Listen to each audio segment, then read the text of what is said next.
Bottom right-hand corner is the cow's domicile, if you will, bedroom. So the food is laid out on concrete slabs in front of them, and anything that they don't eat, we clean up and put away. It's just like at your house. Nobody wants to eat off of a dirty plate, and we do the same thing for our cows. We're trying to make it as wonderful and palatable for the cow as possible. The beds are lovely because they're bedded with compost. We bed them each and every day. So they've got about this much very polarized, cushy bedding that the cow can lay on. She's right there with her buddies. For me, I think this would be the ultimate place to come back to, because you get to hang out with your best friends. Your food's brought to you. Every 45 minutes there's a scraper that goes through, and so cows don't use bathrooms. They just kind of go wherever. So the scraper comes through and it takes away all the waste from the cows. So the cows are always in a clean environment. And then of course they've got lots of sunshine. They've got shade in the summer, and they've got shelter from anything that's coming at them in the winter. And you know what our Colorado winters are like. We also grow corn and we grow alfalfa, and those are grown with the help of the manure that's come off the cows. That goes out on the fields, and it becomes a very important nutrient for that plant's uptake, and that plant is able to then feed the cow. We take care of our cows, and we think of that in a very heartfelt sense. It is our number one passion, our number one job, and we take that very serious. And the way that we do that is through nutrition, monitoring, preventative care, and how we actually house those cows. So the nutrition work actually comes from a PhD nutritionist. He's going to formulate all the ration based upon the ingredients that we have. And we feed things like corn silage, ensiled hay. So the hay we actually harvest from the fields and we ensile it, very similar to making sauerkraut or pickles. So it sort of marinates in its own juices and it seals itself up. Cows seem to think this is wonderful. My husband also thinks it's wonderful. I think it's the ickiest smelling thing in the whole world because it's that fermenting smelling stuff. Monitoring the cows, we do that all with computers. You'll see these cows here have a neck rope around them. On all of our cows, they're wearing a little transponder, very similar to what you have with E470 with the Quick Pass.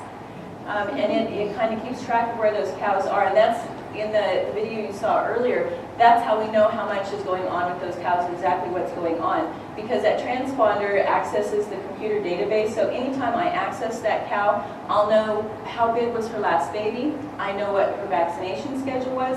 I know when she had her last pedicure. I know when she moved from this pin to that pin. I know what her ration was and when it changed. And I know how much milk she gives on a daily basis. So all of those things give me a lot of information on the cow. Plus, we're also gathering milk information from the cow each time she comes into the barn for the milk to be harvested. So she's in her barn 3 times a day. So we milk them 3 times, and I think that that's important because I think of it like a big bowl. That cow is actually happiest when the bowl is empty. And so if you think of refilling the bowl, once it's full, the cow says, okay, well, I don't want to make any more. So if the bowl continues to be empty, she says, oh, there's space, I'll make some more. And if any of you ladies have ever nursed children, you know that it's actually a very good thing. You want to have that milk just get the heck out of there. You're ready for moving on to the next thing. Exactly the same for cows. In fact, cows mirror a whole lot of things that humans do. So a lot of my analogies are very human-based. The benefit of being able to do the computer monitoring on the milk is not that the cow has a specific quota of milk that I expect her to make and that she'll be in trouble if she doesn't turn in that particular amount. But what it gives me is a baseline. I know that this cow normally is going to give me 40 pounds of milk, and if today she comes in and she has 10, it sends flashing lights and does all sorts of things in the parlor, and the guys go, we think this cow has a problem. We'll take that cow out of her group and we'll send her off to the hospital string, and she'll go through a complete physical before she's allowed to go back anywhere near the rest of the cows. So we can actually monitor those cows in very short order. I don't know about you guys, but I wait until I'm on death's door before I'll go to the doctor. Okay? So here we're finding those cows, because we've got methods of monitoring what's going on, we're able to find those cows the second they start thinking about getting sick, not waiting until they're already there. So prevention is one of our big ones. Also with prevention, we do a lot of vaccinations because we believe very strongly in preventing diseases in and there's no reason with the technologies and the advancements in science that we have not to have well-protected animals that are not susceptible to things. So I think that's very important. And of course, I told you a little bit before about how the cows are sleeping and the bedding that we have for them. One of the divine things that goes on with the dairy is you have this never-ending cycle of manure that's produced from a cow because you're feeding her.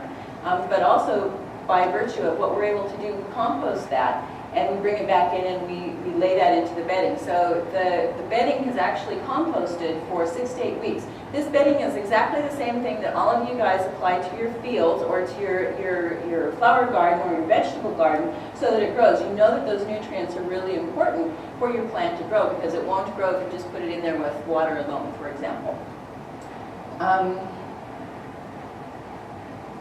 The other really wonderful thing about the free stalls is that we can close them up during the course of the winter. So if it gets really cold, winds blowing, howling, that sort of thing, we can close that up and make it pretty comfortable for the cows. Then of course when we harvest the milk from the cow, you can see the milking machine here on the right. Common misconception is that milk is sucked out of a cow or taken from her. We do harvest the milk, and actually the machine is held on by suction. That's how it holds itself on the cow. But what's happening is there's a little sphincter muscle at the bottom of the teat end, and the milking machine is squeezing and releasing and squeezing and releasing. And it works just like if you were squeezing and releasing something, maybe a squirty toy or something with your little kids. Okay, squirt gun works exactly the same way. Squirts all the milk down into the milking machine. The air that's in there sweeps it away from the cow, and then we're able to take it into these big tanks. These cow tanks, milk tanks, actually take the milk from cow to cold. So cow's temperature is 100 degrees, right? For me to sell it or to ship it, it needs to be 38 degrees. We can do that in less than 5 minutes. From cow to cold in less than 5 minutes. You guys have all seen the Jolly Green Giant commercials. You know, we freeze your vegetables faster. You know, we get them straight out of the fields, and within half a day it's frozen and it's ready to go. I would present to you that the dairy guys are like way lightheaded away from there. And how we do that is with heat transfer. You see the little inset on the far right hand side? That's a plate cooler. So there's very thin plates of cold water running opposite of little thin plates of hot milk. And eventually, as it moves all the way through, the milk is moving this way and the cold water is moving this way. As it marches across, it does heat transfer. Works pretty much the same way as you putting your hand on a cold pane of glass, let's say in your car, although you probably wouldn't want to put fingerprints on your car. If you put your hand up there, you'll transfer your warm palm heat onto the window, and the window, that little outline shows up. So this is exactly the same technology. We just have it on a really large basis. It's important to note also that this is never touched by human hands. Once we've attached the milking machine to the cow, it's never touched by human hands. Everything goes through food-grade stainless steel tanks. We're totally inspected by the Department of Health. Same guys that come and check out your restaurant to make sure that it's healthful and clean. We have the same inspections that come both to us on the dairy and to the manufacturing facilities that this milk actually goes to. Now, I was asked to talk about a couple of issues specifically to try and address those. The first one is antibiotics. On our dairy farm, we do use antibiotics. And I think of this very similar to how I would deal with my child. If my kid came down with strep throat, I would take them to the doctor and I would get the correct antibiotics for that child. And I would not over-apply the antibiotics for that child because I think that that's harmful. But at the same time, I think that it would be irresponsible as a parent not to have taken advantage of the science and the technology that could save my child's life. And I think of these cows very similar to my children. And so how we apply antibiotics is very, very careful in how we actually do that. And we're using them only to treat and cure illnesses. These are all prescribed only by a veterinarian, and so we're very careful about the different procedures, the different prescriptions that we use for the particular cows. There is a federal ordinance. All bulk milk tanks are analyzed for animal and drug residue before the milk is processed. In fact, before they actually take it off of my farm, they test it. When they get it in the tanker, they test it. Before it gets off the tanker at the plant, it's tested. Before it leaves the plant, it's tested. And then in